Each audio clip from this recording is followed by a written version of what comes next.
So, on my way back home, I took myself to a cafe for the first time in a long while. And it's been a while since I've recorded too, since I was quite sick, and hopefully I won't strain my voice and my throat this time. So, just going to take it slow and see how it goes. I was really sad when I got sick because I'm so invested in this series, both Chaos Head and Steins, and I so want to know where both stories are going, and I also know that Steins 0 has been released or is about to release one of these days, so that one is coming too after I complete Steins Gate, so there's a lot to look forward to. It pleased me that my usual choice, room 37, was open today as well. The last time I had come was 2 weeks ago, and it was the first time I'd ever left such a large gap between visits.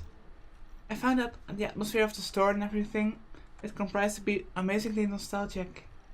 The rank smell of the breeze released by the air conditioning, the manga volumes that had come to be infused by the scent of nicotine. Yeah, nicotine. How comfortable it felt to sit in a reclining chair, the snores of an old man in the midst of that silence.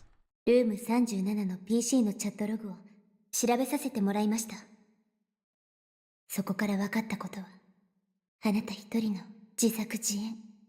将軍は、あなた自身。Yeah, there's that. I hadn't met with you since then. We were in different grades and I didn't come to school much to begin with. So it was natural that we would have no opportunities to run into each other. ユアの妄想はすごいよ。Maybe. But maybe you're the one that's delusional. And we knew nothing. We still don't know anything about Yua. Her background, her motivations, etc. I couldn't help but picturing Yua. She was clearly sick in the head. And she thinks the same of us. The best way to deal with someone like her was to let her be. It was an accident waiting to happen. These past 2 weeks, I'd risked getting dragged into all kinds of hassles. Until then, I had a remarkably uneventful daily life, and Mr. Mikun was just about the only person who started conversations with me. I had only bizarre and unreasonable things happened lately. I didn't want to think about anything that would aggravate me. Even that dying message must surely have been a coincidence. I don't think so. Regardless of whatever anyone said about it, weren't they commonly used words? I don't know. Maybe. Maybe not. The likes of me had come up with them, so there'd be nothing strange about it, as someone else thought them as well. I wasn't interested in knowing what the message had been aimed at. No, rather, I admonished myself that I mustn't become interested. And there goes your phone. Something nearby started ringing out of the blue. I jerked in my reclining chair. It was the sound of a phone, but whose? Yours? Because it was quiet inside, the electronic sound echoed particularly emphatically throughout the area.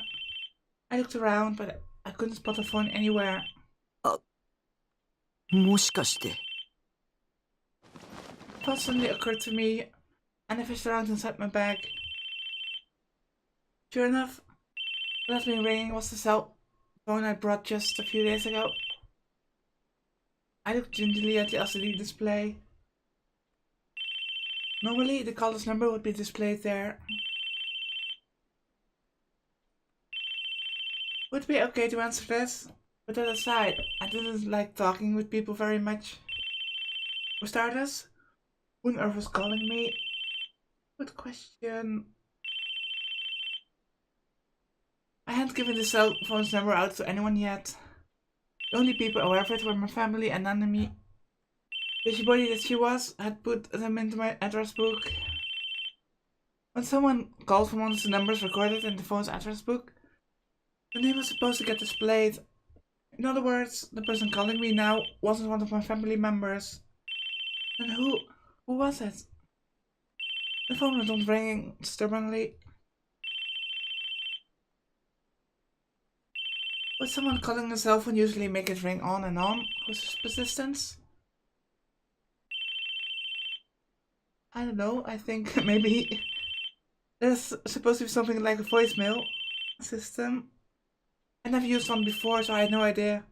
But it was an unbelievable nuisance. To suddenly encroach on your personal space and have it ring until you picked up. It was just the right way to invade someone's privacy. This is why I hadn't wanted a cell phone. I had stopped. Relieved, I checked the LCD screen again. One missed call, it said. I had no desire to call back, given that I didn't know who would pick up. Thus, I decided to let sleeping dogs lie. It'd be bad if this kept happening in the future.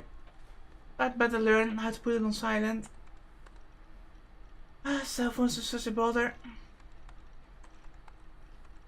I didn't like phones to begin with. It's just weird, you know? How does everyone figure out whether or not the person at the other end of the line is the real one? With phishing and identity theft, wouldn't it make more sense if people at least made some attempt at confirmation? I was completely mystified by how they could stay unfazed while having conversations with a potential impersonator. Isn't that being too paranoid? Even if I knew the principles behind how it worked, it was hard to believe that one's voice could pass through phone lines to reach faraway places. When you talk on the phone, your voice gets converted to electrical signals. You pass through the phone lines until they reach the person you're conversing with, and your voice gets turned back to normal, becoming hearable for the first time. Put it in a different way, for you to talk on the phone, the process needs to include a minimum of 2 such conversations. In the case of a cell phone, it involves a complicated system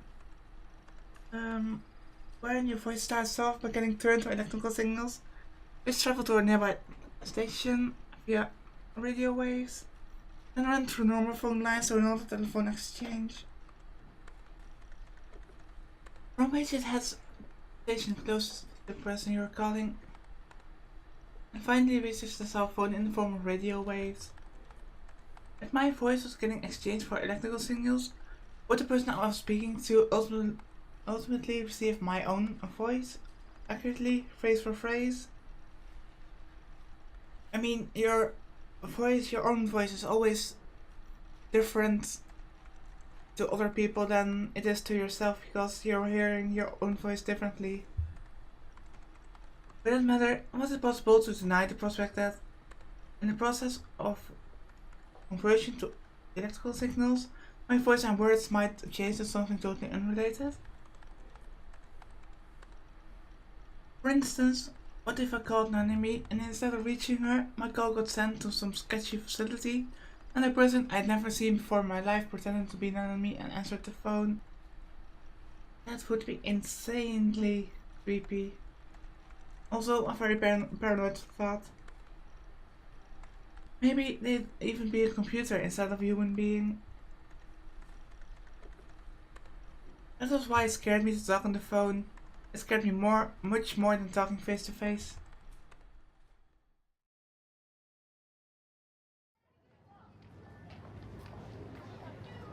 When I logged in the SOS slot like I always did, 3 hours passed in the blink of an eye. It had been 2 weeks since I used Liz a lot, but I was pretty satisfied by how well she cheered up everyone around her. I left at the cafe in a good mood and headed home. The shopping district was as boisterous and full of people as ever. I had always found it annoying, and the illumination of the various stores lined up along the street made it so bright that I had a hard time believing it was night. At the end of that bright road, I jerked to a stop when I saw it, for it stood out still more in the middle of the crowd. The girl was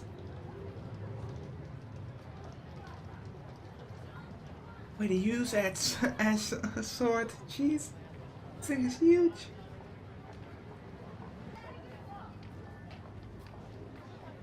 In the midst of such a huge number of people, she glared at me unwaveringly. In the shopping district, where people come and went without ceasing, where it was difficult not so much as walk in a straight line, she stood still, smack in the middle of the road, resting the colossal sword she held in her hand on her shoulder. It was a blatantly bizarre spectacle, but no one paid any attention to her sword. They flowed around her, passing her on either side, without any change in demeanor. Just the girl I'd seen at 107. She'd been there when Nanabi and I went to get a cell phone. She's talking now? What is this?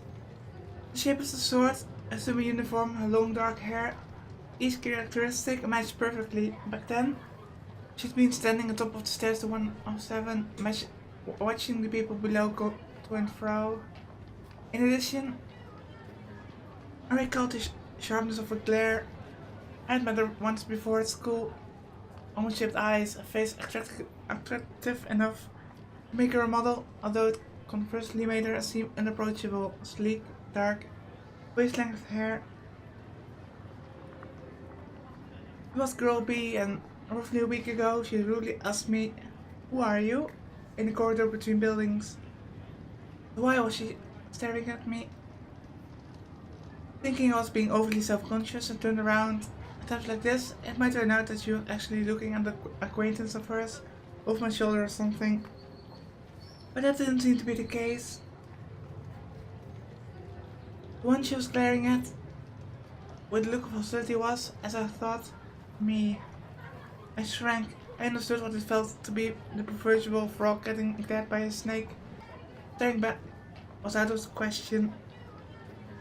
Locking eyes with people was my biggest weakness, so I had no choice but to look down. Time to run. Normally, I'd go home by turning left at the scramble crossing, where she was standing, coming out next to book first. But today I decided to go around by the station plaza. There were a lot of people there, but I take a pass on letting some scary teenage girl pick a quarrel with me. She might try to shake me down for money. Ruby looked like she was alone, but in truth, maybe her juvie friends were lying in wait nearby, waiting to beat me senseless once she let me in. I wasn't about to take the bait. I swung around to the right. I was dumbfounded. Oh. Eh? Huh? Wait, what? And no sword. Different girl? Twins? What's going on? For some reason, Groby was in front of me. Flustered, I looked over my shoulder at the pedestrian scramble. He wasn't there. I looked to the front again, as before. The sword-bearing Groby went on glaring at me. No, it's really the same. What? What? How the hell has he circled around me? There were limbs to being fast. There was practically teleportation. How had she known that I was going to turn around anyway? Oi. The voice reached my ears with an awful clarity. I frantically surveyed my surroundings.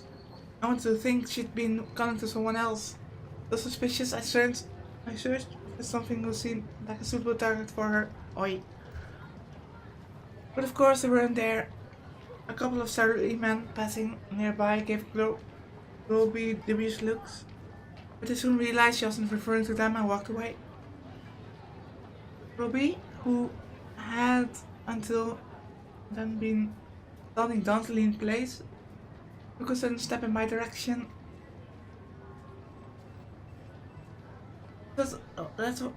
Words.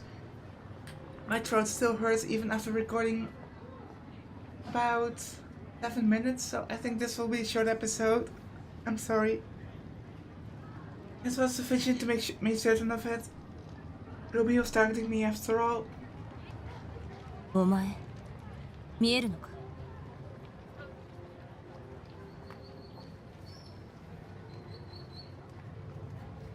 As discourteous as ever in my 17-year life, I could probably count the number of times a girl had spoken to me discreetly.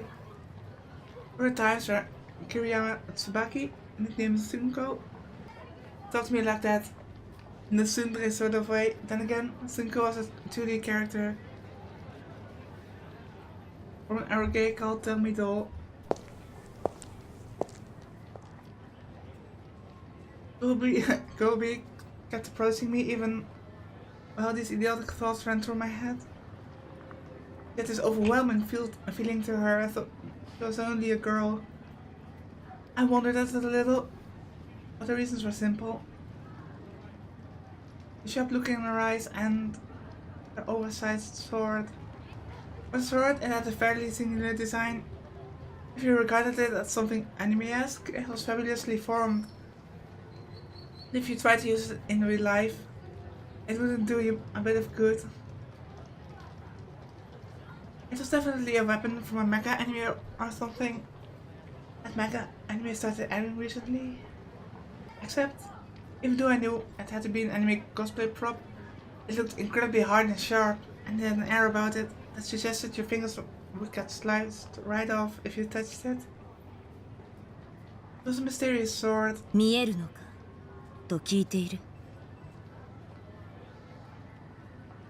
Ruby had already cut the distance between us down to 2 meters. Close enough that if she swung a sword, it would reach me. I took a step back, but it was too late. Ruby shortened the distance further. And now we have a choice.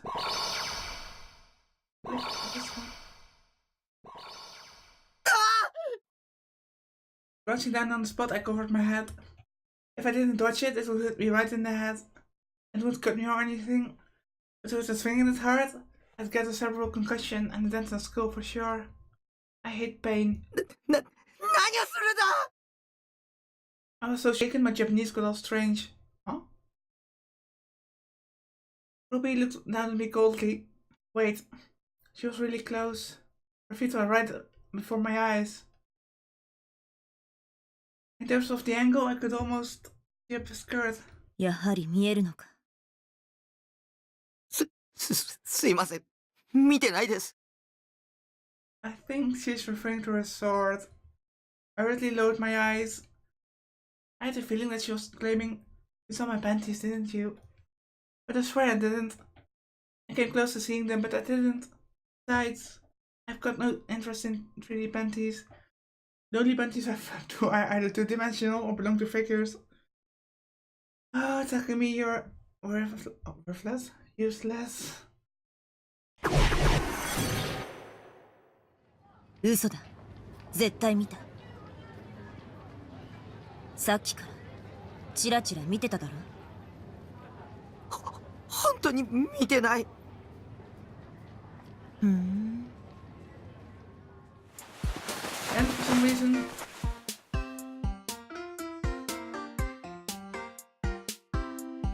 is this because I clicked the green option?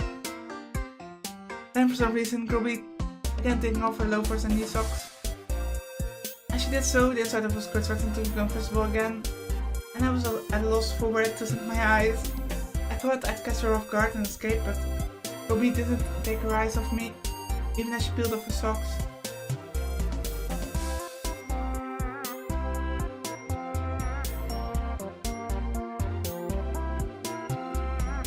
Well, this is a thing, I guess. And yeah, I guess she would be the type to be the dominant one. After become barefoot, Gobi assumed an intimidating stance, ran in front of my nose and curved the edges of her lips. Mercifully?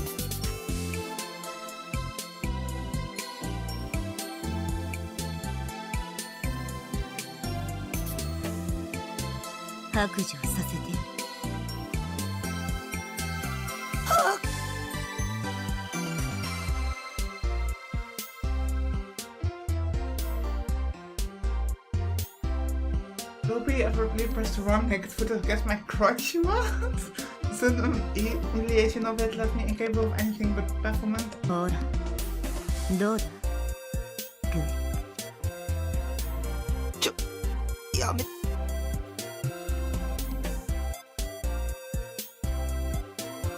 people walking around us didn't as much as glance at me. If only one of them would come save me. What a cold-hearted world we live in. I was just thinking, maybe they can see me? I mean, I made this choice and well, here we are I guess, but maybe it's because I'm also reading Steins at the moment, but I'm thinking of some kind of parallel worlds or something. だんだん大きくなってきたぜ。I think that she was doing this to me in the middle of Shibuya's shopping district. It's mortifying, but I'm still being awful on it. Really now.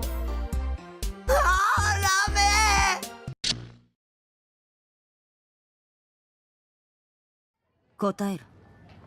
見えるんだな。ディソードが。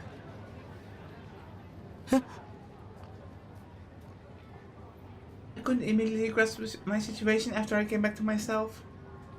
And I made the mistake of staring up at Girlsby's face. She was still wearing his shoes. And she wasn't half stepping on my crotch.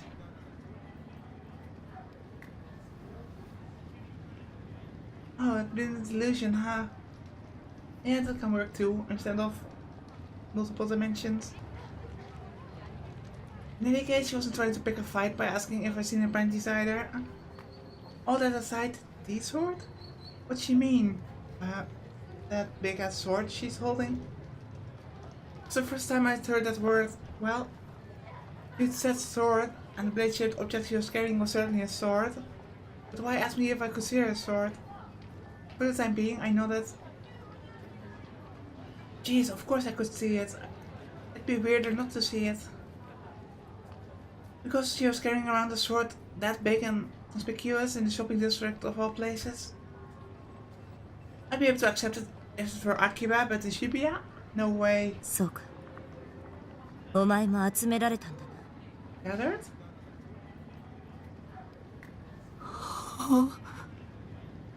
Gathered?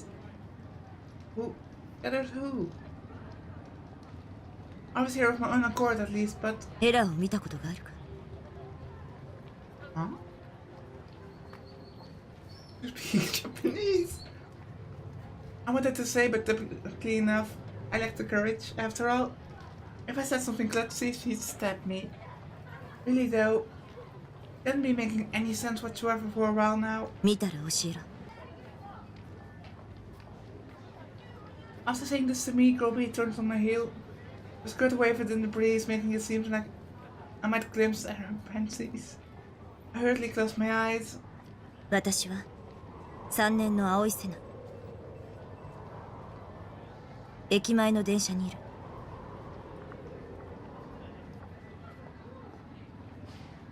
My eyes went wide, but afterward the girl who'd called herself Senna had vanished.